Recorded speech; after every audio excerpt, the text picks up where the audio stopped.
Évangile au nom de Jésus, nous conquérons. Nous sommes guerriers pour l'évangile. Évangile au nom de Jésus, nous conquérons. Quelle que soit la nécessité, Nous conquérons.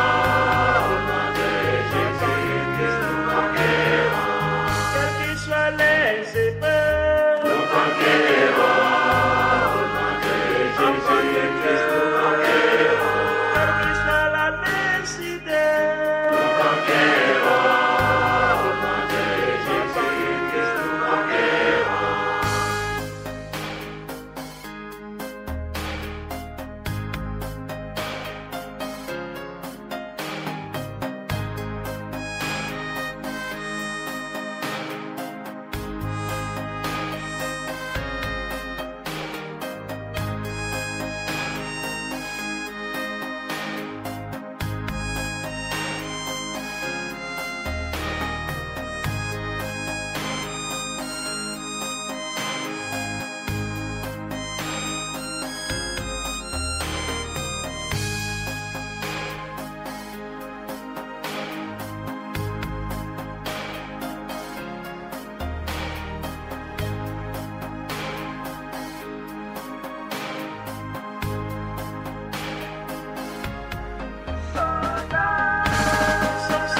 soldats pour l'évangile. Évangile au nom de Jésus, nous conquérons.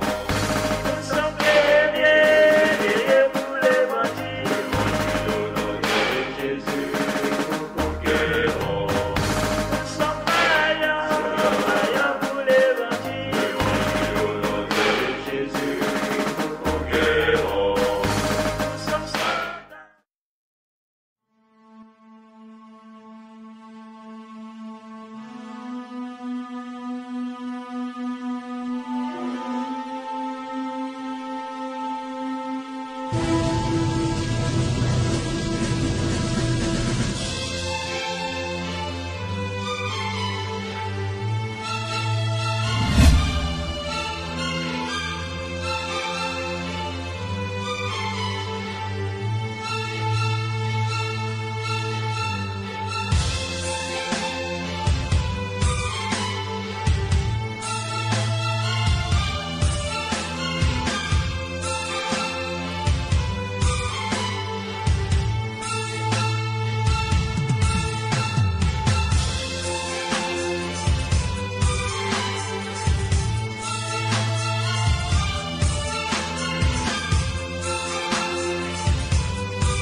Il n'y a personne qui va dire ah, bim, personne, à part vous peut-être, et encore, ça paraîtra tellement vrai, tellement beau, et puis en plus si on est dans un état complètement où on est tous en état de souffrance, on meurt de faim, tout ça, on est prêt à accepter n'importe quoi dans ce moment-là, comme la poussière effilée. Et d'ailleurs, ça sera la prochaine session, on va terminer par un extrait de la série V. J'aime beaucoup cette série, notamment c'est en l'occurrence celle de 2009-2010, parce qu'il y a aussi un rapport sociologique très intéressant entre le comportement des V, où toujours la belle apparence sympa, le petit sourire tout le temps, pas un mot qui dépasse l'autre, toujours ce que les gens veulent entendre, etc. Mais ça, faut se méfier. Hein. Généralement, quand il n'y a pas un mot qui dépasse l'autre, etc., ça peut cacher quelque chose sans problème. Et c'est un peu le contexte de la série V. Et alors, la série V, justement, Anna, la reine des reptiliennes, comme moi, reptilienne, eh ben, il a le rayon bleu, justement. On va le voir.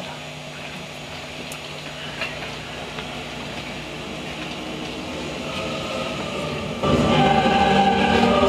top pour eux, même, ça serait de faire croire que le christianisme, l'islam, n'ira pas. Le ciel rouge ainsi que la pluie qui l'accompagne ne doivent pas vous effrayer. Bien au contraire, à l'instar des centres de soins et de l'énergie bleue, Il cielo rosso doveva formare fiducia tra la nostra gente. Bogata, freccia viva e capisce, Iwe Tadefa, Yofenu, Yokoju. C'est pourquoi j'ai préféré venir m'adresser directement à vous, pour vous dire ce qu'il représente. Le ciel rouge est un don que je fais à l'humanité. Un don synonyme de nouveau commencement. Le ciel rouge permettra de soigner nos océans. Il rendra fertiles les terres les plus arides. Et il stoppera le réchauffement climatique de votre planète. Il effacera un siècle de dommages et marquera le début d'une nouvelle ère pour la Terre. Nous sommes venus en paix et vous nous avez accueillis à bras ouverts. Nous ne trahirons jamais notre confiance. Nous venons en paix. Toujours. Votre Éminence, honorable prêtre, nous ne vivons auprès des humains que depuis peu. Pourtant, j'ai compris que la foi était un pouvoir simple et Le plus fort. mais sa simplicité est aussi sa faiblesse. Dites-moi pourquoi 1 milliard de fidèles se tournent vers vous et votre Église pour trouver une réponse. Parce qu'ils savent que c'est là qu'ils la trouveront. Vous vous trompez, c'est parce qu'ils croient que c'est là qu'ils vont la trouver. Et pourquoi est-ce qu'ils le croient? Leur foi implique cette croyance. Mais leur foi en votre institution est pourtant basée sur des preuves. D'innombrables instants plus ou moins importants au fil des siècles ont renforcé leur confiance. C'est bien ce que vous appelez des miracles. Ce que nous avons offert à l'espèce humaine, l'énergie bleue, les centres de soins, la pluie rouge, c'est mon peuple qui les a créés, c'est le produit de la science. Mais beaucoup d'entre vous voient ça comme des miracles. Ce serait vraiment tragique si tout à coup vos fidèles décidaient de ne plus croire en vous, mais en moi. Parce que ces gens pourraient me voir comme quelqu'un qui peut répondre à leurs questions. Mais croyez-moi, je ne souhaite pas en arriver là. Cependant, combien de miracles croyez-vous qu'il faudrait pour que vos fidèles se tournent vers moi? Un tous les matins. Ou deux.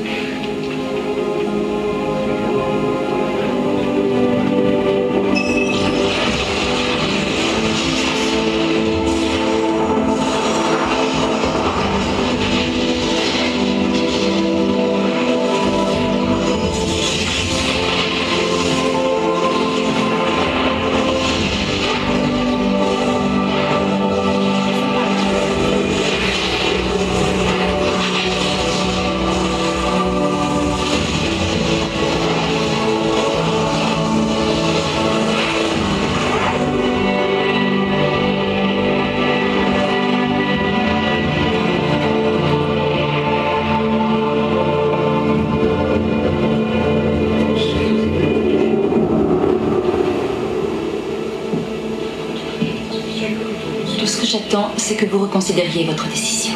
Et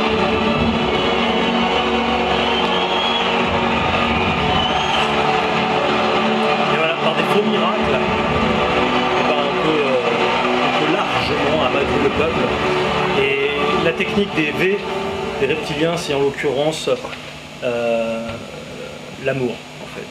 Le top pour avoir le peuple, c'est l'amour. Et il y a un semblant de dévotion, en fait. Faire croire qu'ils se soucient de vous, en fait. C'est ça la meilleure technique de manipulation, en fait. Donc dans leur folie, hein, on peut imaginer même qu'ils puissent utiliser le blue beam pour faire croire finalement que l'islam, que le bouddhisme, que l'hindouisme, que je sais pas quoi, que le christianisme soient à peu près tous la même chose et que finalement l'essentiel c'est l'amour, justement, l'amour. Juste l'amour. Quand on croit juste en l'amour, c'est bien de croire en l'amour. Et si tu n'as pas Jésus-Christ, t'as beau croire en l'amour, ou pas quoi moi, Père Noël, et ben c'est toujours pas plus avancé en fait. C'est ça un peu la fourberie d'adversaire, c'est l'amour. Et là on a vu dernièrement une promotion du Vatican qui promotionnait donc l'écuménisme, c'est-à-dire donc finalement l'islam. Ils ont montré une photo de Jésus, un tout petit bébé Jésus. Jésus, on l'imagine plus trop bébé du coup, mais c'est pas comme le symbole de la croix où là c'est évidemment il est plus sur la croix, mais ça représente vraiment un symbole de puissance et d'amour hein, et de victoire sur le péché, donc là c'est pas pareil. mais ils auraient pu montrer au moins une croix ou quelque chose. Non, ils ont montré Jésus-Christ, tout petit bébé, et puis donc ils ont montré différentes icônes en fait de l'hindouisme, je crois, de l'islam, etc. en fait, et faire croire que finalement on se bat tous pour la même chose, l'amour. C'est ça la religion de l'avenir en fait, enfin la religion qui désire instaurer, celle de l'amour, l'humanisme, l'amour, l'homme au centre de tout.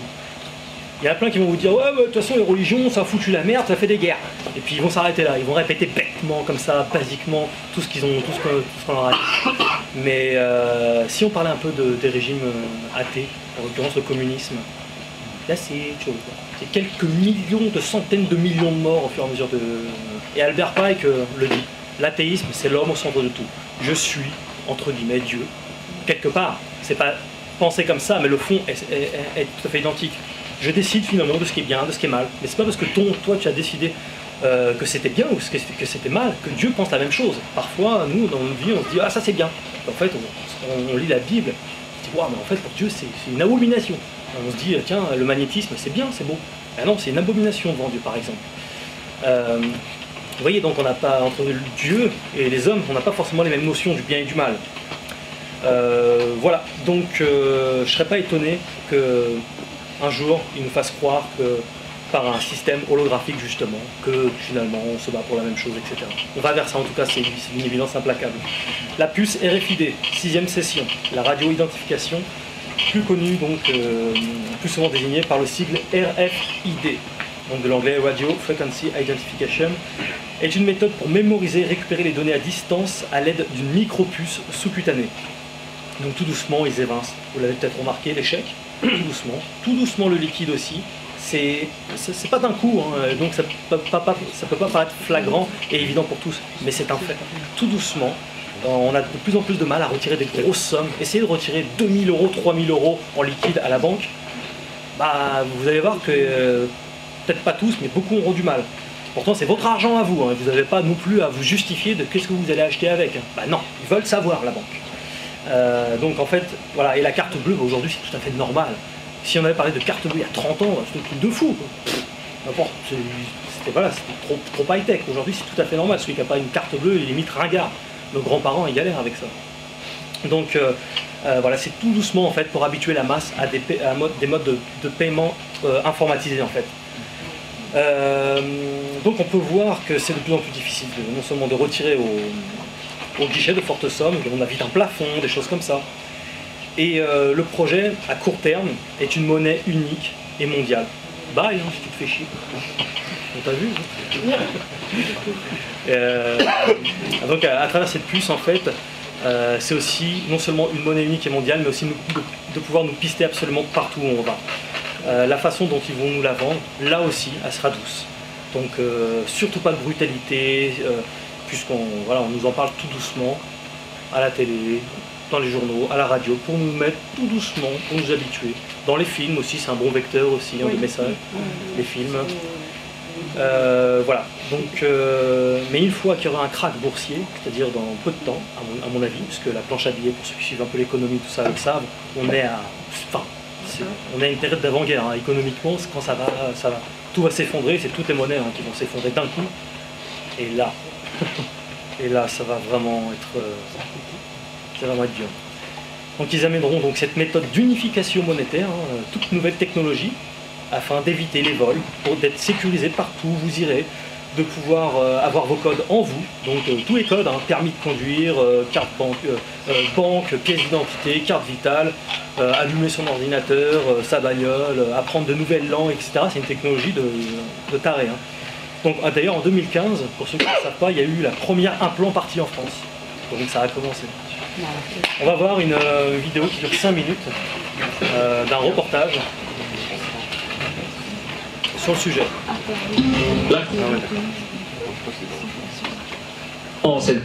Donc prête à franchir le pas, comme certains de ses voisins l'ont déjà fait, la carte d'identité devrait bientôt devenir obligatoire, peut-être d'ici 5 ans. C'est ce que préconise dans une interview à France Soir le ministre de l'Intérieur, Dominique de Villepin, mais il s'agira d'un nouveau document doté d'une puce électronique qui contient des informations biométriques. Explication à Anouk Burel, Aurélie Guim. Il n'y a pas si longtemps, la carte d'identité était en carton. Des centaines de milliers de ces papiers jaunes sont encore en circulation. 20 ans ensuite, la carte plastique, en vigueur aujourd'hui, elle était réputée infalsifiable. Elle est en fait abondamment falsifiée. Il en faut donc une nouvelle. C'est bien sûr éviter la fraude documentaire. Vous savez que ces fraudes sont très importantes, plusieurs centaines de milliers de fraudes chaque année sur ces cartes. L'État alors lancera dès 2007 une carte électronique et biométrique comme celle-ci, déjà en vigueur en Belgique. La puce contiendra tout d'abord votre photo et une image de vos empreintes digitales. Une simple pression sur un lecteur électronique pourra donc prouver votre identité. Également dans la puce, l'accès via un code à vos données personnelles, compte en banque, dossier fiscal, numéro de permis de conduire. Autre nouveauté, la carte pourra servir de signature électronique, par exemple pour les transactions sur Internet. Comme à chaque annonce de nouvelles cartes, celle-ci est censée être infalsifiable. La majorité des gens qui falsifient les documents, notamment en France, sont des gens qui travaillent dans des petits ateliers, qui font de l'artisanat quasiment, et ces gens-là n'auront pas la technicité pour utiliser la biométrie et pour falsifier des documents biométriques. Donc on peut supposer que ce sera un travail de qualité qui sera beaucoup plus inaccessible. Plusieurs sociétés privées, dont Aéroports de Paris, ont déjà distribué ce type de badge à leurs employés. Comment éviter le piratage des données personnelles? Les défenseurs des libertés individuelles crient à l'imprudence et à l'intrusion dans la vie privée. La nouvelle carte sera officialisée en juin prochain. Elle sera obligatoire et payante. Oui, les moyens d'identification et de contrôle électronique sont de plus en plus précis et suscitent beaucoup de questions. Voici un exemple un peu extrême, mais qui pourrait faire école. En Espagne, pour fidéliser leurs clients, certains établissements leur proposent de se faire greffer une puce directement sous la peau. Reportage Jacques Cardos, Thierry Breton. Attention, cet homme est porteur d'une puce électronique. Implantée dans le bras, elle lui permet d'avoir accès au carré VIP. Comme un produit de supermarché, les clients sont barcodés et la puce contient leur crédit consommation. Ainsi, dans cette boîte de Barcelone, il y a ceux un peu vieux jeux qui dansent encore avec un porte-monnaie et ceux qui n'en ont plus besoin. Légalisée depuis un an, cette greffe est même proposée à l'intérieur de la boîte contre 125 €. L'opération ne dure qu'une vingtaine de minutes. D'abord une petite anesthésie locale, ensuite la puce est greffée sous la peau et reliée à un compte personnel, un peu comme un compte bancaire. Je ne sais pas pourquoi j'ai voulu faire ça. En fait, c'est peut-être parce que tout le monde l'a, et puis c'est pour savoir comment c'est juste pour ça. Cette puce qui vient des États-Unis a obtenu un droit de commercialisation à condition de ne pas détenir d'informations médicales.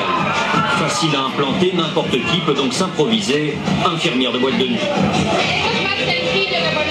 C'est plus facile que de faire un piercing. Et ceux qui font ça n'ont pas spécialement d'autorisation. Et de toute façon, je me sens capable de réagir en cas de problème. Une centaine de consommateurs a déjà opté pour l'identification électronique. Un seul petit problème, pour se faire retirer la puce, il faut subir une intervention chirurgicale. C'est le même principe que pour les femmes qui se font implanter une pilule contraceptive. Au bout d'un an ou deux, il faut bien l'enlever pour en faire poser une autre. Reste le problème du pistage éventuel des clients, car la puce permet aussi de suivre un individu par satellite, ce qu'aucune législation n'interdit en Europe. Badge pour rentrer chez soi ou au travail, une carte vitale ou une carte de crédit. Tous ces objets sont en sursis. Le futur le voici, une micropuce plus fine qu'une allumette implantée sous la peau, et tous les pouvoirs seront bientôt entre vos mains. Vous pouvez débloquer votre téléphone, ouvrir votre porte, votre voiture, déclencher votre radio, enfin faire ce que vous voulez. Là, je passe ma main et voilà, la serrure de la porte est ouverte. Les experts voient cette technologie comme l'avenir à court terme. Stocker des informations, des mots de passe, mais aussi du savoir en plus. Ces petites puces pourraient à terme révolutionner notre façon d'apprendre. Dans le futur, si vous avez besoin d'apprendre le chinois en très peu de temps, une puce implantée réglera votre problème. Mais le but premier de ces puces est avant tout économique, inciter les consommateurs à acheter plus facilement. Certaines boîtes de nuit utilisent déjà le dispositif.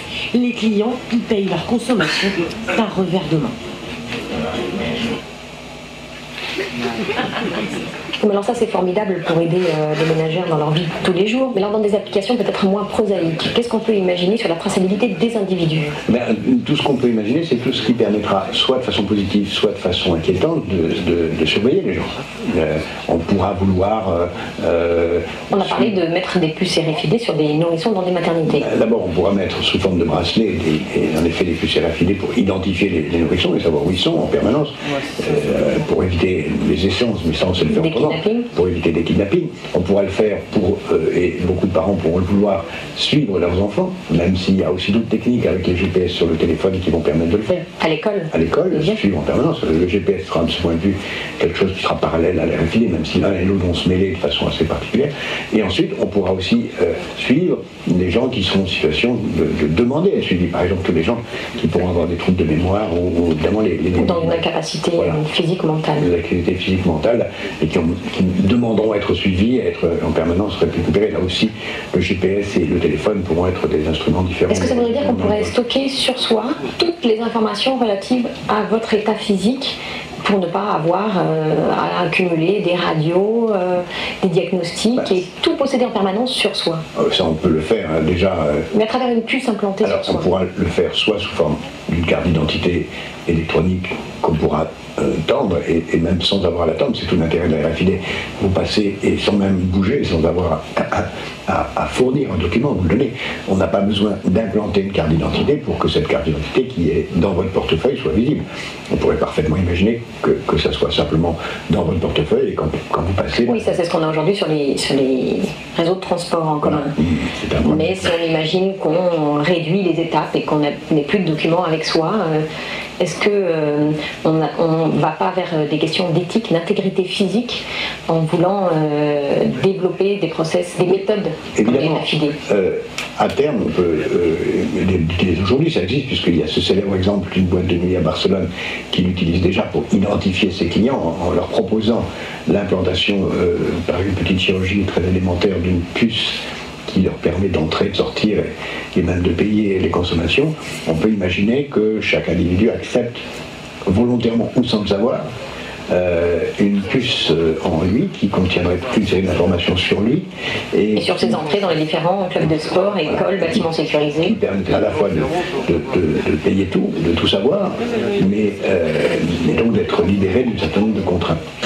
Aux États-Unis à présent, une expérience étonnante sur le plan technique mais qui pose des problèmes éthiques. Des puces électroniques placées sous la peau de cobayes humains permettent d'accéder à leur dossier médical. Pierre Grange et Vincent Mortreux. Je pense qu'elle se trouve à peu près dans cette zone-ci, mais vous ne pouvez rien voir. Elle ne risque plus d'oublier son dossier médical, elle le porte dans le bras. La crainte de cette américaine, c'est de se retrouver inconsciente un jour après un accident de voiture.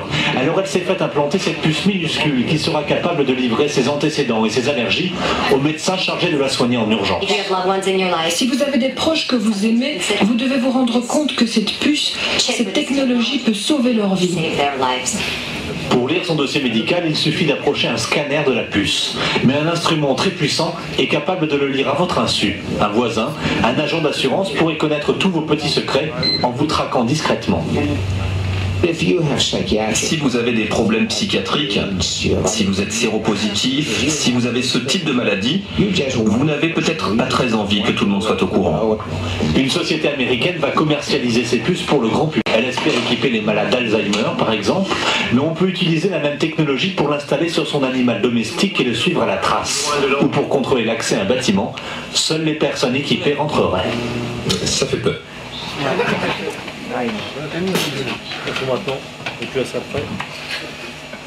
Donc vous l'avez entendu, hein, j'ai vu beaucoup de regards assez inquiets et en même temps effarés. On peut se faire pucer même sans le savoir. Encore une fois, hein, ces mecs-là, c'est des tarés complets. N'oubliez pas ce que je vous dis parce que je sais que ça vous dépasse complètement et que vous dites non, quand même, ça peut être. Enfin, certains se disent ça peut être gros, non, quand même. Mais si, tu recules devant rien.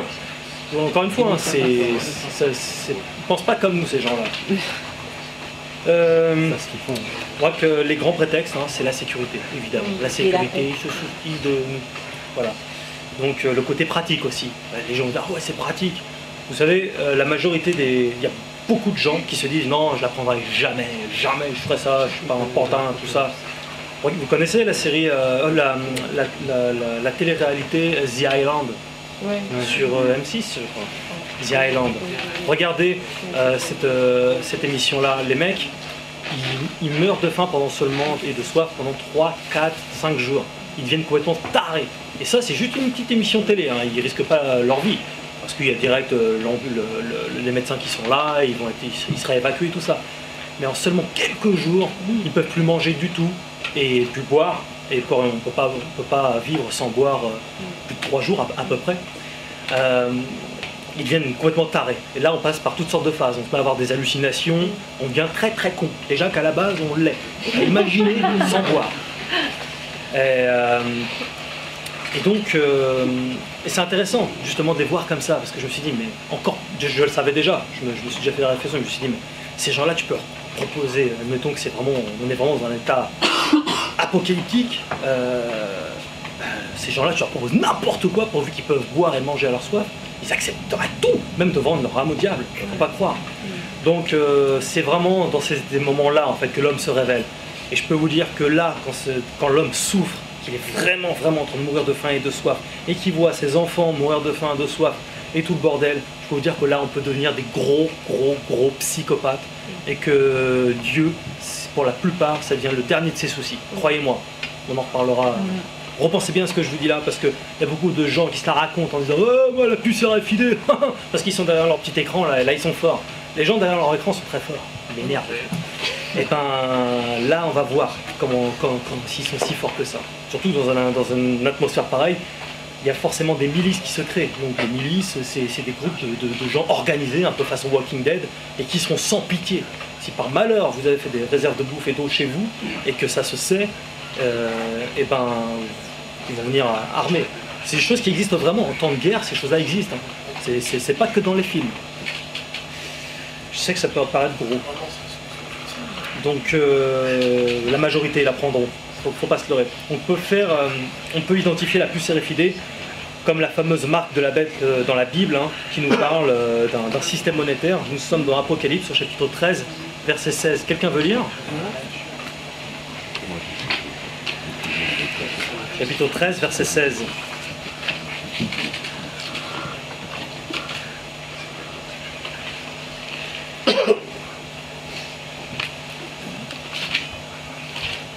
Apocalypse, chapitre 13, verset 16. Pour toi ? Ouais, vas-y. Sur ton téléphone, tu l'as ? Oui. Vas-y. Et elle fit que tous, petits et grands, riches et pauvres, libres et esclaves, reçussent une marque sur leur main droite ou sur leur front. Verset 17. Et que personne ne put acheter ni vendre sans avoir la marque, le nom de la bête ou le nombre de son nom. Encore. C'est ici la sagesse, que celui qui a de l'intelligence calcule le nombre de la bête, car c'est un nombre d'hommes, et son nombre est 666. C'est un nombre d'hommes en fait, parce que dans la Bible, il y a un personnage qui a 666 enfants, en fait, il faut faire le lien. La marque de la bête peut avoir donc un double symbole. C'est une marque, cette marque est autant un système de paiement, comme on le voit bien, hein, c'est très clair, c'est un système de paiement, mais aussi spirituel. N'oublions pas que l'Apocalypse, c'est truffé de symbolisme. Donc pour la comprendre complètement, il faut se lever tôt. Hein. Lorsque par exemple les démons qui sortent du puits de l'abîme, ils sortent de sauterelles, pour ceux qui connaissent, hein, et donc il leur est donné un pouvoir en fait de tourmenter les habitants de la terre, sauf ceux qui ont le sceau spécifique de Dieu sur le front. Là encore c'est du symbole, ils n'ont pas un sceau particulier sur la tête, c'est du symbole tout ça. Symboliquement le front en fait ça représente en fait la pensée, et la main droite représente symboliquement l'action en fait. Et il est vrai que de nos jours, le dieu argent, le dieu Mammon, en fait règne. L'argent ça contrôle tout. Je ne sais pas si vous connaissez le film Idiocratie. C'est un film c'est une satire en fait de notre avenir. C'est-à-dire que les personnages, il y a un personnage dedans qui se fait cryogéniser. Il se réveille, je ne sais plus combien, 50 ans plus tard, un truc comme ça, il se réveille et il voit tout le monde complètement con.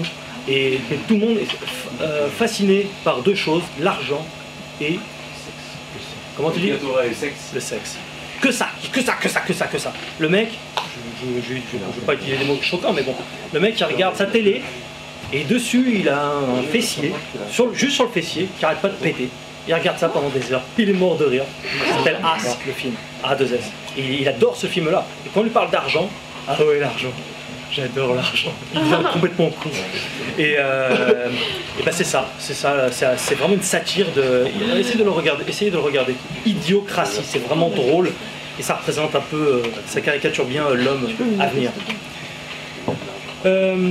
Donc symboliquement en fait, une grande partie de l'humanité est poussée donc à adorer ce système et déifier l'argent sans même qu'ils ne s'en rendent compte. Ils pensent uniquement en fonction de l'argent. Je dis pas que l'argent c'est mal, mais je dis pas que c'est pas bien d'être riche. C'est pas du tout ce que je dis. Hein. C'est pas parce que tu es riche que tu vas nécessairement en enfer. Ça dépend de ce que tu fais de ton argent et si tu te laisses servir donc par celui-ci. L'argent c'est un très bon outil pour faire pas mal de choses. Il vaut mieux quand même rouler dans une voiture correcte que dans une 4L aussi, faut pas déconner. On a tous plus envie d'une voiture correcte, hein. Voilà. Faut pas non plus se mentir. On préfère avoir une belle maison qu'une maison toute pourrie. Faut arrêter de dire l'argent c'est nul, c'est de la merde. Non, c'est pas de la merde, ça dépend ce qu'on en fait. Et voilà.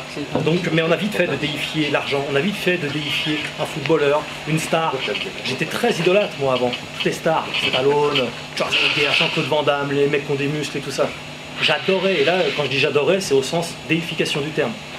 Et voilà, les jeux vidéo, c'est facile en fait, les animaux, il y a la déification des animaux, de la nature, tous ces trucs-là. En général, il y a beaucoup de gens tellement déçus par l'homme qui se retranchent vers les animaux en disant ouais mais eux au moins ils n'ont pas de mauvaises pensées. Ah forcément il n'y a pas de mauvaise pensée, il n'a pas de conscience l'animal. Il ne peut pas avoir de mauvaise pensée. Il a une conscience animale mais il n'a pas une conscience humaine. Il n'a pas se poser la question comment on finit les fins de mois, est-ce que Dieu existe, est-ce qu'il y a un paradis, enfin, il n'a pas de question existentielle comme nous, il faut être lucide aussi. C'est justement l'idée de nous faire croire qu'on est juste des animaux.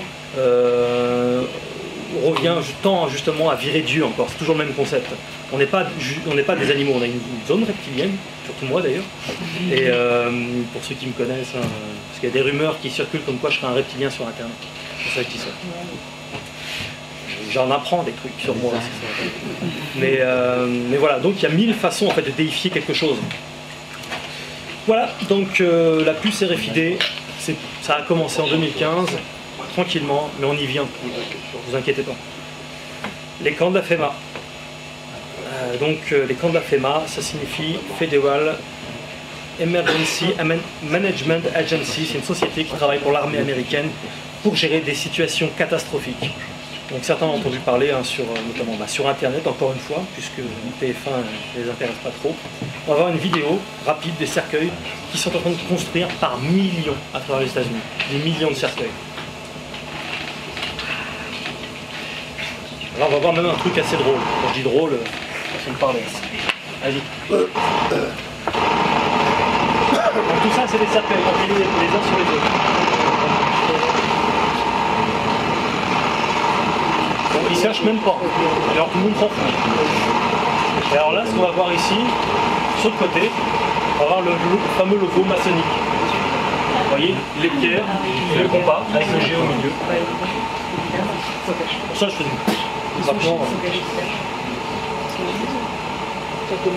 donc là il se laisse dépasser et là on va revoir le fameux logo maçonnique. Voyez.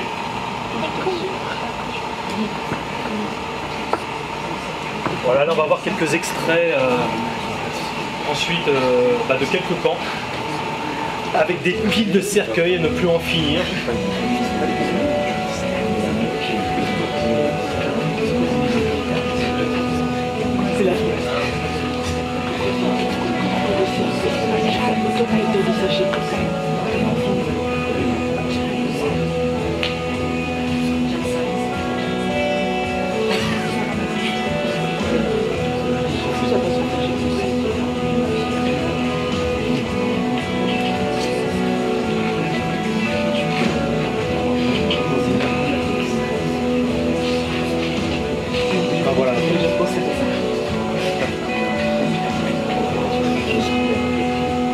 Voilà, après c'est un peu répétitif. Hein, on va avoir une photo où se situent les camps à travers les États-Unis, vous allez voir. Voilà, là donc tous les petits points bleus, tout ça, c'est là où il y a des camps de la FEMA. 800 camps en tout de la FEMA ont été ouverts à partir du 6 décembre 2011 à travers les États-Unis. Donc seulement depuis 2011, ça fait 5 ans. C'est pas énorme. En seulement 5 ans, 800 camps. Imaginez les mecs, ils y vont au charbon. Hein. Un seul de ces camps peut contenir plus de 500 000 cercueils. Imaginez un peu. Les camps sont parfaitement en état opérationnel, bien gardés, hein, avec des barbelés. On voit une photo là, des barbelés, voilà, tout ça. Donc il y a des miradors, des centrales électriques, voies d'accès, et même pour le camp qui se trouve en Arizona, un chemin de fer qui court jusqu'à l'entrée principale, hein, ce qui rappelle un peu les camps de concentration juifs. Donc ces camps se trouvent dans des endroits souvent éloignés, hein, c'est pour ça qu'on voit souvent la végétation derrière. Je vais passer l'autre photo. Donc ces camps sont toujours munis hein, de baraques, Obama, non, de baraques sans fenêtres, cantines, des lieux de travail, tout ça. Donc ils sont encore, en fait ils sont vides, hein, mais comme s'ils attendaient vraiment en fait du monde, quoi, hein, leur clientèle. Donc, mais ils sont bien gardés. Donc à la fin, la question a été adressée en fait au service de presse des fonctionnaires de la FEMA, qui ont répondu que ces camps devaient recevoir d'éventuelles victimes de catastrophes à venir. Mais ils n'ont pas dit lesquelles et à quoi ils pensent. Donc je pense qu'en voyant ces quelques images, hein, vous pouvez voir, hein, sur internet il y en a plus. Après ça devient un peu répétitif effectivement. Mais une question de, je sais pas, juste de bon sens, hein, sans aller dans la théorie du complot. Pourquoi est-ce qu'ils font des millions de cercueils? Juste ça. C'est bizarre quand même, on ne construit pas des millions de cercueils pour déconner, quoi. Ils ont peut-être trop d'argent, je sais pas. Qu'est-ce qu'on peut faire avec cet argent-là? Je sais pas. Construire un cercueil. Pourquoi? Je sais pas. Ok. C'est pas des cercueils individuels en plus. En fait, on voit qu'ils sont vraiment gros, donc non, on peut mettre 3 à 4 corps suivant la corpulence. Ouais. Donc voilà. Le Guy Stones. Le Guy Stones qui est appelé aussi le Stonehenge américain. Donc c'est un monument en granit, hein, érigé le 22 mars 1980 en Géorgie, donc c'est assez récent, construit par la firme Alberton Granite Finishing Company, qui commande, sur une commande d'anonyme, s'étant présenté sous le nom de R.C. Christian, pseudonyme allégorique de Christian Rosenkreuz ou encore Christian Rose-Croix. Ceux qui connaissent la Rose-Croix, c'est un ordre ésotérique dans lequel j'ai failli entrer d'ailleurs, j'ai assisté à plusieurs de leurs conférences. Plus ou moins affiliés à la franc-maçonnerie, hein. Ils ont aussi des tabliers, ils ont aussi plein de codes, c'est pyramidal, hein, un système de degrés, etc. C'est basé donc sur la gnose, c'est-à-dire sur le mysticisme, sur tous ces trucs-là. 10 commandements sont gravés sur les 2 faces des 4 pierres. Voilà, donc on a 8 langues. L'anglais, l'arabe, le chinois, l'espagnol, l'hébreu, l'hindou, le russe et le swahili. Sur le dessus, il y a des stèles, il y a également des hiéroglyphes égyptiens, babyloniens, cunéiformes, grecs et sanskrit. Le sanskrit, c'est une vieille langue hindoue, pour ceux qui connaissent. Voilà, donc c'est quand même bizarre de foutre ça là, comme ça, aux yeux de tous. Manifestement, tout le monde s'en fout, c'est juste un monument, comme ça. Pas de question. Vous voyez, plus c'est gros, plus ça passe, encore une fois, hein, pas de question. Donc au centre, il y a un trou qui n'a pas été fait par hasard non plus. Rien n'est fait par hasard. Donc il est fait pour localiser l'étoile du Nord qui symbolise la grande unité, finalement le nouvel ordre mondial. C'est à ça qu'il pense. Donc il y a beaucoup d'ésotérisme en fait, tout autour de ce monument-là. Ça pourrait faire même l'objet d'une conférence, il y a beaucoup d'infos, mais bon, on va s'arrêter surtout sur les 10 commandements du Guy de Stone. Et le premier commandement, il est déjà assez balèze. Maintenez l'humanité en dessous de 500 millions d'individus en perpétuel équilibre avec la nature. Perpétuel, pardon. 7 milliards à 500 millions. Ça fait un petit... il va falloir une petite guerre. Imaginez, hein, ouais. Une toute petite, ouais. Deuxième commandement, guider la reproduction sagement en améliorant l'aptitude et la diversité. En fait, ce commandement-là, ça nous parle d'eugénisme, comme les nazis. Troisième commandement, unifier l'humanité avec une nouvelle langue vivante. Donc une langue unique dans un nouvel ordre mondial, c'est ce qu'ils cherchent. Donc ce serait sans doute l'anglais. Quatrièmement, diriger la passion, la foi, la tradition et toute autre chose qui divise par l'usage de la raison et de la modération. En d'autres termes, contrôle total des pensées.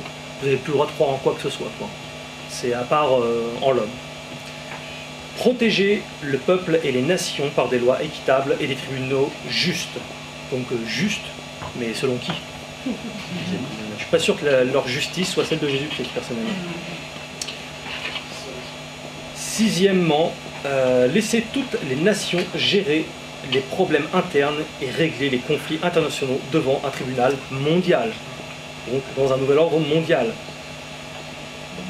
Donc voilà, ils gèrent un tribunal qui gère toutes les nations en fait souveraines au nouvel ordre mondial. Éviter des lois insignifiantes et des fonctionnaires inutiles. Donc selon eux, manifestement, il existe des lois sans intérêt et des fonctionnaires qui seront vraisemblablement remplacés par des machines. Ils travaillent vraiment sur l'armée travaille sur des machines, hein. Oui. Des hommes robots avec un mode de pensée super bien fait même d'ailleurs. C'est étonnamment bien fait. J'en parle également dans le livre sur les ovnis à venir. C'est étonnant la technologie qu'ils possèdent, les gars. Donc je pense que ça s'inscrit dans une forme de logique, hein, puisqu'ils décident, ils disent que selon eux, il y a des fonctionnaires inutiles, des lois insignifiantes. Donc voilà. Contrebalancer des droits personnels avec des devoirs sociaux, ce qui signifie que nos droits seront en fonction des élites et de leurs lois à eux seulement. Donc c'est déjà un peu le cas, mais ça le sera bien plus demain. Neuvièmement, privilégier la vérité, la beauté, l'amour, chercher l'harmonie avec l'infini. T'as compris, toi? Tu cherches l'harmonie avec l'infini dans le cosmos de l'univers. Non? Tu me déçois. T'as pu sa RFID au moins sur toi. Tu me dégoûtes. Donc la vérité, oui, bah, personnellement, là, pareil, je suis pas sûr que ce soit celle de Jésus, c'est leur vérité à eux. Et pour ce qui est de l'infini, bah, là, on nage carrément dans plein délire ésotérique. Dixièmement, et enfin, ne sois pas un cancer sur la terre, laisse de la place à la nature, laisse de la place à la nature. Donc ils disent deux fois, laisse de la place à la nature, c'est pas moi qui répète. Donc là, il se la raconte un peu à la Jésus, quand il disait en vérité, je vous le dis. Hein, je pense que ça doit être ça quand même, parce que Jésus répétait souvent Dieu, d'ailleurs, même dans l'Ancienne Alliance, répète deux fois la même chose, bien souvent en fait pour appuyer la véracité de ses propos. En vérité, en vérité. Donc là, il se la raconte. J'ai plus l'impression que les cancers, c'est plutôt eux, et pas nous. Donc voilà, chacun en conclura ce qu'il veut, mais d'avoir un monument pareil aux yeux de tous, et que ça ne choque personne, c'est une énième fois une preuve de léthargie totale du monde. Voilà, donc on peut le voir hein, dans la photo suivante, il y a même des mariages là-bas. Le truc qui est en train de te dire qu'il va falloir virer 6 milliards 500 millions, eux ils vont faire des mariages. Albert Pike.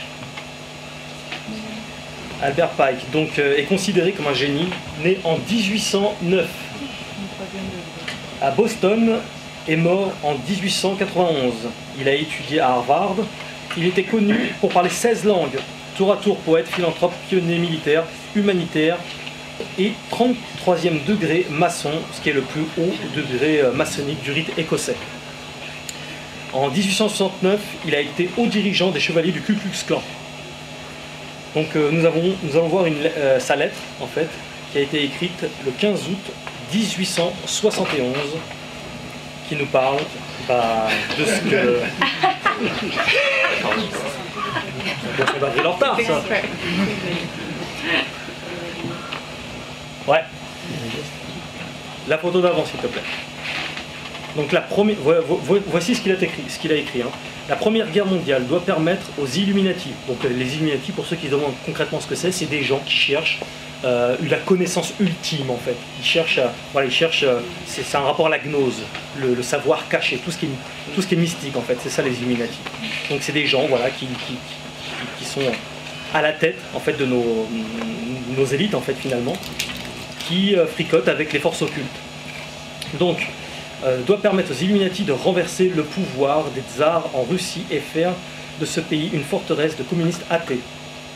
Les divergences causées par les agentures des Illuminati, c'est-à-dire des agents secrets, entre les empires britanniques et germaniques seront utilisées pour fomenter cette guerre. À la fin de la guerre, le communisme sera construit et utilisé pour détruire les autres gouvernements et dans le but d'affaiblir les religions. Donc c'est exactement comme ça que ça s'est passé, ce qui en a découlé de la Première Guerre mondiale. La Seconde Guerre mondiale doit être fomentée en profitant des différences entre le fascisme et le sionisme politique. Cette guerre doit être réalisée de telle sorte que le nazisme soit détruit et le sionisme politique soit assez fort pour instaurer un État souverain en Israël, en Palestine. Au cours de cette Seconde Guerre mondiale, le communisme international doit devenir assez fort afin d'équilibrer la chrétienté qui serait alors contenue et tenue en échec jusqu'au moment où nous en aurions besoin pour le cataclysme social final. Et donc là on arrive à la Troisième Guerre mondiale, c'est-à-dire donc je crois très bientôt. La Troisième Guerre mondiale doit être fomentée en profitant des différences causées par les agentures des Illuminati entre sionisme politique et dirigeants du monde islamique. C'est exactement ce qu'on est en train de voir, les problèmes israélo-palestine, etc. La guerre doit être menée de telle manière à ce que l'islam, donc le monde musulman arabe, et le sionisme politique, c'est-à-dire l'État d'Israël, se détruisent mutuellement. Pendant ce temps-là, les autres nations, une fois de plus divisées sur la question, seront contraintes de se battre jusqu'au point complet, physique, moral, spirituel et l'épuisement économique. Nous allons libérer, écoutez bien, le nihilisme et les athées. Nous allons provoquer un formidable cataclysme social qui, dans toute son horreur, montrera clairement aux nations l'effet de l'athéisme absolu, origine de la sauvagerie et de la tourmente la plus sanglante. Ce que je vous disais tout à l'heure, l'athéisme, je sais que ça peut être dur à croire, désolé si certains sont athées, mais il faut que je le dise, l'athéisme, même Albert Pike, il le dit, que c'est la pire des choses, la pire des religions, car c'est une forme de religion. Alors partout, les citoyens seront obligés de se défendre eux-mêmes contre une minorité de révolutionnaires dans le monde, d'exterminer ces destructeurs de la civilisation et les masses déçues par la chrétienté dont les esprits déistes seront à partir de ce moment sans boussole à la recherche d'un idéal, sans savoir vers quoi tourner leur adoration, recevront alors la lumière grâce à la manifestation universelle de la pure doctrine de Lucifer, donc la pure doctrine de Satan, en l'occurrence donc c'est l'humanisme, afin de révéler aux yeux de tous manifestation qui suivra la destruction de la chrétienté et de l'athéisme simultanément soumis et exterminés en même temps. Notez qu'il ne parle pas vraiment de destruction de l'islam, ou du bouddhisme, ou d'autres choses. En fait, leur but, c'est d'utiliser en fait, toutes sortes en l'occurrence donc le monde musulman, l'athéisme, etc., en fait, pour à la fin détruire le christianisme. D'ailleurs, petite anecdote aussi, les réseaux pédosatanistes là, qui existent, pour ceux qui se sont intéressés au sujet, c'est bizarre, ils ne blasphèment jamais contre Mohamed, contre Allah, contre Bouddha, contre Pierre-Paul Jacques. Ils blasphèment toujours contre Jésus, c'est bizarre. C'est toujours la même chose en fait. Les pentagrammes renversés, les 666, des croix renversées. C'est une croix renversée à chaque fois. C'est pas, ça n'a aucun rapport à chaque fois avec un Bouddha renversé ou je sais pas quoi. En fait, le combat est vraiment contre Jésus. Hein.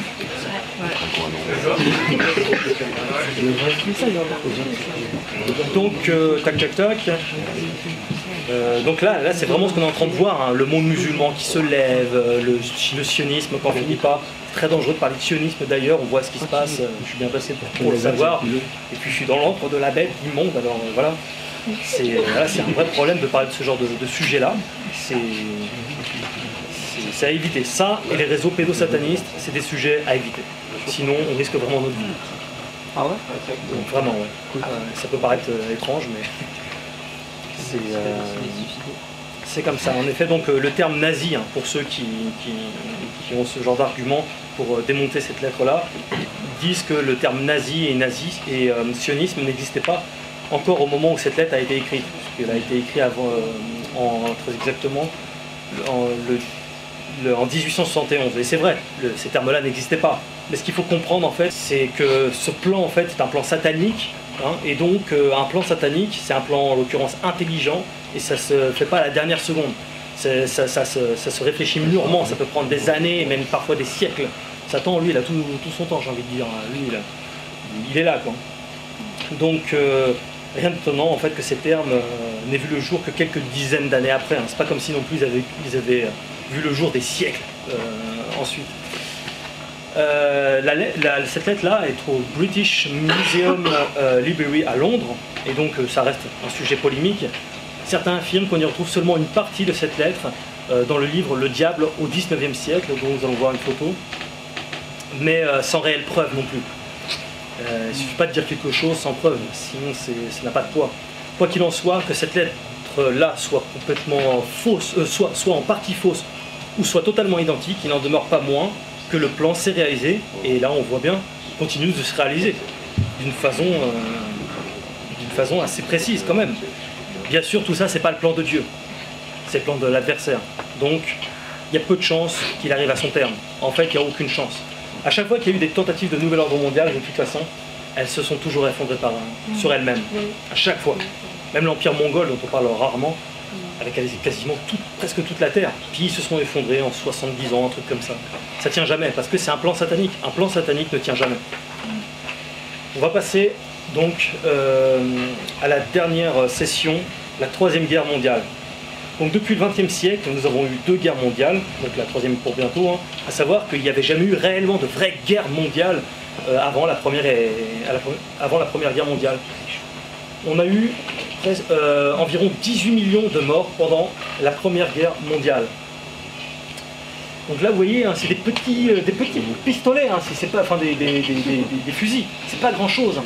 Aujourd'hui, on a 1000 fois pire. On a de quoi faire péter la planète au moins 1000 fois. Ouais.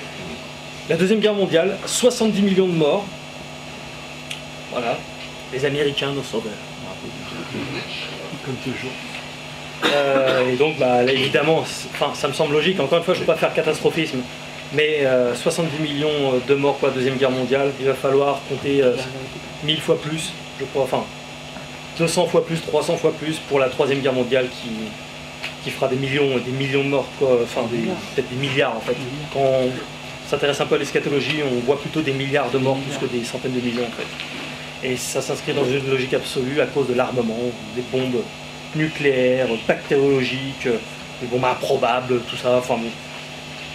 Sans compter que les gens sont de plus en plus fragilisés, les esprits sont fragilisés. En ce moment d'ailleurs ils recrutent, hein, l'armée recrute si vous voulez aller vous battre, une élite qu'on n'a rien à foutre de vous. Bah, si vous voulez y aller, allez-y. Alors on va nous dire ouais mais heureusement qu'il y a des militaires pour nous sauver, pour nous aider, alors que c'est les élites qui créent les guerres. Et c'est le serpent qui se prend la queue, c'est le cas de le dire. Donc s'ils ne créent pas des guerres comme ça, parce qu'il y a bien quelqu'un qui appuie sur le bouton pour créer une guerre, eh ben, il n'aurait pas besoin de militaires en fait. Donc, c'est pas un discours naïf, tout ça, c'est un simpliste, mais c'est quand même logique quoi. Il faut bien qu'il y ait des gens qui organisent ces guerres-là. Donc en fait, le militaire, c'est de la chair à canon. D'ailleurs, il n'y a qu'à voir, quand il y a des révolutions du peuple, etc., les militaires, ils ne sont pas du côté du peuple. Ils défendent toujours l'élite. C'est-à-dire que je suis assez antimilitariste. C'est tout à fait antichrist d'ailleurs. Hein. L'armée est antichrist. Tu ne tueras point, donc c'est très clair. Hein. Celui qui prend les armes périra par les armes, etc. On a plusieurs textes qui nous disent très clairement. Donc voilà. Et regardez la liste dans les encyclopédies, le nombre de guerres qu'il y a eu au cours juste du XXe siècle. Là, vous allez vous dire, ouais, ok, d'accord. Là, il y a un problème énorme. Il n'y a jamais eu autant de guerres. C'est un truc vraiment de taré ce qui se passe. Et la Bible nous parle de tout ça pendant les événements de la fin. Luc, au chapitre 17, verset 26. Ce qui arriva au temps de Noé arrivera de même au jour du Fils de l'homme. Les hommes mangeaient, buvaient, se mariaient et mariaient leurs enfants, jusqu'au jour où Noé est entré dans l'arche. Un déluge vint et les fit tous périr. Ce qui arriva au temps de Lot arrivera pareillement. Les hommes mangeaient, buvaient, achetaient, vendaient, plantaient, bâtissaient. Mais le jour où Lot sortit de Sodome, une pluie de feu et de soufre tomba du ciel, et il les fit tous périr. Il en sera de même au jour où le Fils de l'homme paraîtra. Donc là, c'est vraiment pour les événements de la fin, ça nous prédit une guerre. Et elle est carrément comparée au temps de Noé. Au temps de Noé, il n'y a eu personne qui a survécu, à part Noé et sa famille. Au temps de Lot, personne, à part Lot et sa famille. Donc imaginez, la fin est comparée à ça, donc ce sera vraiment la pire des guerres, quoi. Sauf que là, cette fois-ci, ce ne sera pas envoyé par Dieu. Ça sera vraiment, l'homme avec sa technologie aussi. Donc, le but, Troisième Guerre mondiale, pour instaurer ensuite un nouvel ordre mondial, avec donc la fameuse monnaie unique et mondiale, une armée unique et mondiale, une religion unique et mondiale, standardiser les hommes afin qu'ils se ressemblent tous. J'ai déjà parlé de ce sujet-là, le métissage. Donc il y en a qui font exprès de tordre ce que je dis pour me faire passer pour un raciste, alors qu'en réalité, bien souvent, en fait, les racistes, c'est eux, parce qu'ils tordent tout ce que je peux dire. Mais le métissage, ça fait partie, en fait, de la standardisation de l'être humain. Sarko le dit lui-même, le métissage, c'est le défi du 21e siècle. Il est tout à fait naturel qu'un noir tombe amoureux d'une blanche, ou inversement, ou d'un asiatique, etc. Il y a toujours un brassage naturel. Quand c'est naturel, mais de là à ce qu'on en fasse une mode, c'est là qu'il commence à avoir un problème. Oh, un beau métis, il n'est pas plus beau que le noir ou que le blanc, faut arrêter. Et le métissage, c'est pour ça d'ailleurs que il y a autant de... C'est un vrai business, hein. Le marketing avec les crèmes solaires, etc., les sonariums. Les blancs veulent être de plus en plus bronzés, ils veulent être bronzés. Il faut qu'ils aient un beau teint bronzé pour avoir bonne voilà. Ah bah t'es un peu trop blanc, donc il faudrait faire un peu de soleil, alors que le soleil c'est se tanner au soleil. Le bronzage, c'est pas un bienfait de la nature, c'est la cicatrisation de la peau, en fait. C'est parce que la peau a été brûlée, donc c'est pas bien du tout. Mais vous voyez, c'est... Puis si la mode, c'était d'être blanc ou de mettre un slip plein de merde sur la tête, les gens ne se poseraient pas la question. Il a avec un slip plein de merde sur la tête, ton slip plein de merde. Mais les gens ne se posent pas de questions en fait. Ils ne se demandent pas est-ce que ça vient vraiment de moi. Non, je veux être bronzé parce que j'aime le soleil. Non, t'aimes bien être bronzé parce que c'est le système qui t'a mis en tête. C'est vrai, c'est vraiment comme ça. Et les noirs, eux, il y a des noirs, je dis pas les noirs, je dis une partie de noirs qui veulent être plus blancs. Regardez dans les magasins afro, toutes les crèmes pour se blanchir la peau, elles se raidissent les cheveux aussi. Parce que c'est la mode, c'est comme ça. Pour s'occidentaliser, en fait, ce qu'ils cherchent à faire, c'est un homme métis et qu'on soit tous standardisés. Terminer les personnages comme moi aussi, évidemment. Il faut que tout soit standardisé, tout pareil. Voilà. Et celui qui dépasse, on casse sa gueule. Donc, je vais vous montrer une vidéo de 5 minutes qui en dit vraiment long aussi sur l'état d'urgence. C'est basé sur la guerre, donc beaucoup de politiques parlent de guerre mondiale et de nouvel ordre mondial. Gepetto, Magneto. Non, Magneto. Une guerre mondiale est déclarée. Plus fort, s'il te plaît. C'est une guerre de religion qui veut assassiner ce siècle, nos enfants et les enfants de nos enfants, et qu'il serait temps de s'en rendre compte. Oui, et qu'il est scandaleux. Je suis d'accord avec vous. Les prémices que dit Jacques Ségala est juste. Je crois qu'on est dans une guerre de religion qui ne veut pas avouer son nom depuis le 11 septembre 2001. Et aujourd'hui, on parle des mosquées en France. La plupart de ces mosquées sont financées par les... contre la laïcité. Oui, il y a ça. Mais ces mosquées sont grandement financées par l'Arabie Saoudite. Et or, l'Arabie Saoudite, moi je pose une question que j'ai posée à plusieurs ministres, personne ne répond. Est-ce que l'Arabie Saoudite tolère sur son territoire qu'on construise une synagogue, un temple protestant, une église catholique? Nous, on accepte de quoi? Je n'ai rien contre les musulmans, je respecte leur religion. Oui, mais d'accord, mais il faudrait qu'il y ait une réciprocité. Peut-être qu'un jour il y aura un respect mutuel quand il y aura une réciprocité. Mais on n'exige pas ça des autorités saoudiennes. Alors, moi je partirais très brièvement du contexte économique mondial. Il y a une grave crise économique mondiale, comme nous le savons, que j'avais annoncé en 2002 à une époque où ça paraissait baroque. Et je dis que nous n'en sommes qu'aux prémices. Elle va surpasser celle de 1929. Nous assistons maintenant bientôt à la faillite des États. À partir de là, quand on dit crise économique, on dit guerre. La crise de 1929, elle a accouché du nazisme et de la Deuxième Guerre mondiale. La grande crise que nous connaissons actuellement et qui est déjà complètement hors contrôle des chefs d'État et de gouvernement et des patrons de banque centrale, hors contrôle complètement, eh bien, elle va conduire forcément à ce qu'on peut appeler une troisième guerre mondiale. Et ça, c'est en quelque sorte un déterminisme contre lequel, hélas, personne ne peut rien. À partir de là, je crois que se mettent en ordre de bataille les puissances. L'OTAN est en crise, il a su une très grave défaite en Afghanistan. C'est une grave défaite, non pas sur le plan militaire, puisque, pour dire les choses très horriblement et très cyniquement, pour un mort occidental, il y a 3000 morts à peu près en 11 ans. Il y a quelque chose comme 60 000 ou 80 000 ou 100 000 combattants talibans morts. Hein. Il faut comprendre que quand il y a un passage de chasseurs bombardés d'hélicoptères de combat, il y a beaucoup de monde qui meurt chez les talibans. Mais c'est pas comme ça qu'on gagne une guerre, on l'a dit au Vietnam. Et justement, c'est une guerre de civilisation, la guerre d'Afghanistan. L'OTAN est là pour gagner les esprits et les cœurs, pour que les petites filles aillent à l'école, et les talibans ne veulent pas. Moi j'appelle ça une guerre de civilisation. Et alors, ce clivage civilisationnel ne peut être qu'exacerbé par la crise économique mondiale. Pourquoi? Parce qu'une crise économique mondiale, quand elle atteint un paroxysme, c'est un cauchemar collectif. C'est des famines collectives, c'est un désespoir collectif. À partir de là, les esprits se surchauffent et c'est alors le surgissement de l'irrationnel dans la vie politique mondiale. On l'a vu avec le nazisme dans les années 30, c'était le surgissement absolu de l'irrationnel sous l'aspect le plus effrayant. Et hélas, on va revoir des phénomènes analogues sous des formes d'aujourd'hui. Je crois qu'il y aura beaucoup de formes religieuses dans l'exacerbation des fanatismes des prochaines années. Pardon de vous interrompre, y compris chez nous. Y compris chez nous, oui, bien sûr. Non, il y a toutes sortes de radicalismes religieux qui se développent dans le monde, on le voit bien. Et nous allons avoir donc forcément des grandes confrontations. La question c'est dans quel camp la Russie sera-t-elle? Parce qu'en effet, la Russie, pour l'instant, elle est plutôt très proche de la Chine et de l'islam. La Russie appartient à l'Organisation de coopération de Shanghai. Elle met en commun des moyens militaires, économiques, financiers, etc. avec les Chinois. Et la Russie de Poutine cultive un sentiment anti-occidental que l'on retrouve assez largement dans une partie de la population russe. Et je voulais alerter mes concitoyens, alerter les gens qui peuvent lire ce livre et ceux qui pourraient l'entendre, que nous sommes au bord de quelque chose d'absolument catastrophique. Et le terme de guerre doit être prononcé parce que nous sommes en crise et la crise peut évoluer vers la guerre. Lors de nos émissions précédentes, nous avions déjà évoqué le fait qu'une troisième guerre mondiale était en train de se préparer. En voici une preuve supplémentaire.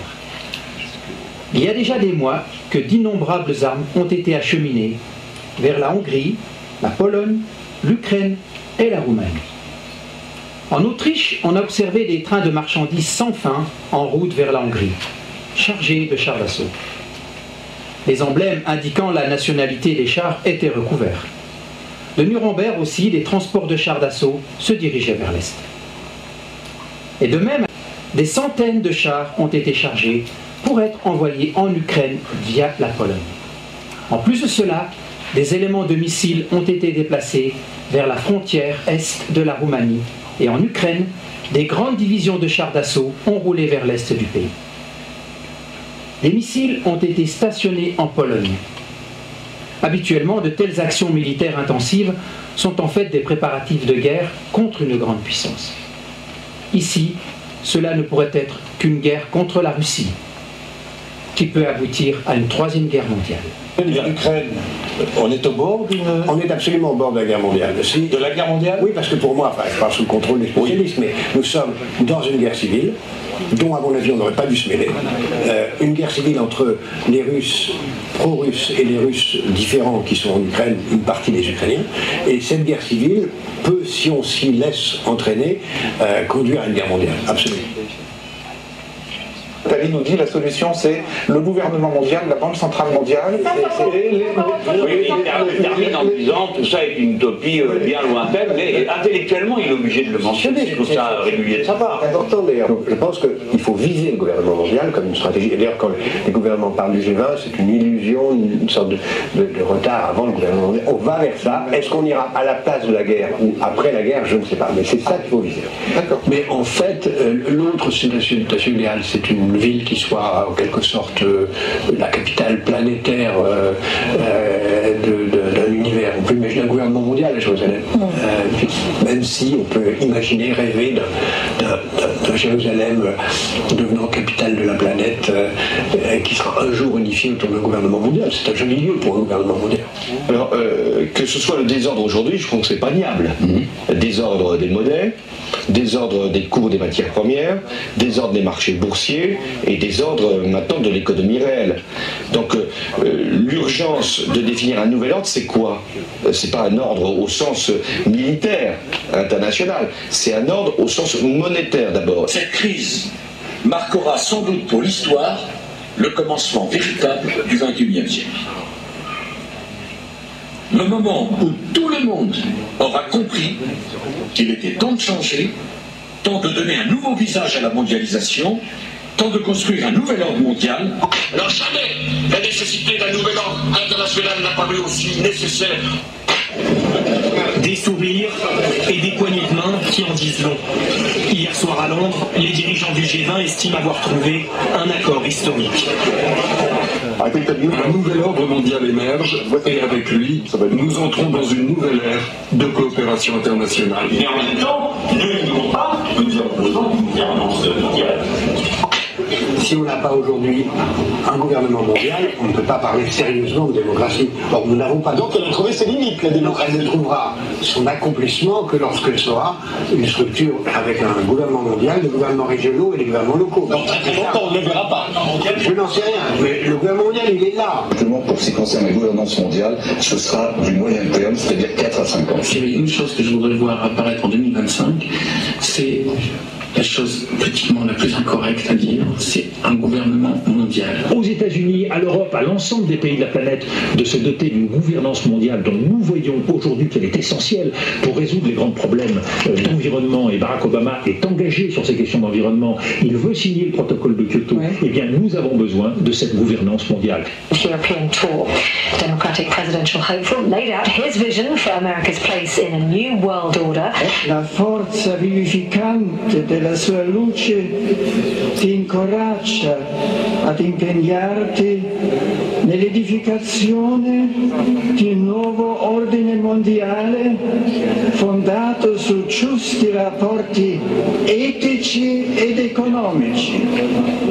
Je crois que c'est l'un des Rothschild qui a dit un jour, celui qui contrôle la monnaie d'une nation contrôle la nation. Parce que lorsque vous contrôlez la planche à billets, lorsque vous contrôlez les devises, vous avez le pouvoir de dicter sa conduite au gouvernement qui réagit aux pressions financières. So the ultimate goal that these people have in mind is the goal to create a one world government run by the banking industry, run by the bankers, and they're doing it in sections. The European currency, the euro, and the European Constitution is one part of it.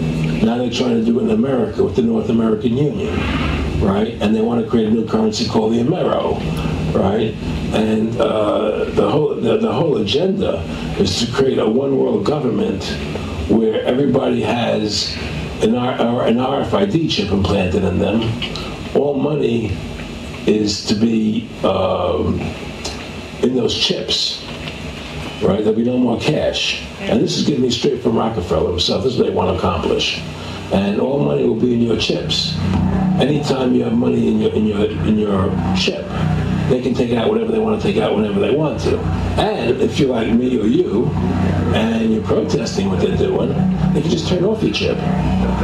And you have nothing. You can't buy food. You can't do anything. It's total control of the people. We have before us the opportunity to forge for ourselves and for future generations a new world order. A world where the rule of law, not the law of the jungle, governs the conduct of nations. When we are successful, and we will be, we have a real chance at this new world order, an order in which a credible United Nations can use its peacekeeping role to fulfill the promise and vision of the UN's founders. Le nouvel ordre mondial se tient ici, aux Nations Unies. C'est un gouvernement mondial. Ein Volk, ein Reich, ein Führer. Soit un peuple, une patrie, un chef. C'est par ces mots que Rudolf Hess a annoncé Adolf Hitler. C'est le rêve d'Hitler devenu réalité. C'est un cauchemar. C'est la pierre tombale de la souveraineté des nations. Ce bâtiment n'aurait jamais pu voir le jour sans l'aide de la Première et de la Seconde Guerre mondiale. Le grand pari du XXIe siècle, c'est l'invention, comme vous venez de le dire, d'une gouvernance mondiale. Elle prend aujourd'hui l'embryon, prend aujourd'hui la forme du G20, et au cœur de cette nouvelle gouvernance mondiale, il y a le nouveau FMI. Et si je vous ai bien entendu, c'est la gauche, ou en tout cas les idées de gauche, qui font bouger le monde et qui peuvent faire avancer vers une gouvernance mondiale? C'est ma conviction, mais si je devais aller jusqu'au bout de ma conviction, je dirais que c'est comme ça depuis très longtemps. Oui. C'est une idée de droite, la gouvernance mondiale. Vous trouvez? Très bizarre. C'est pourquoi c'est une idée de droite? Parce que c'est en fait c'est un espèce de pouvoir quand même énorme où l'individu et les nations n'ont plus, donc les nations qui élisent leurs dirigeants n'ont plus grand chose à dire. Et je peux vous dire une troisième chose. On ira ensemble vers ce nouvel ordre mondial. Et personne, je dis bien, personne ne pourra s'y opposer. Et le doute grandira si les Français ont le sentiment qu'on leur cache quelque chose.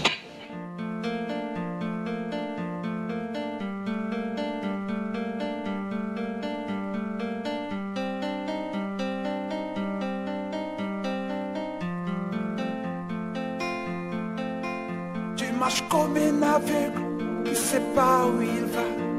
Tu marches comme un sourd qui n'entend rien du tout. Tu t'en fous de Dieu, tu te moques de sa Bible. Mais un jour, tu couleras des larmes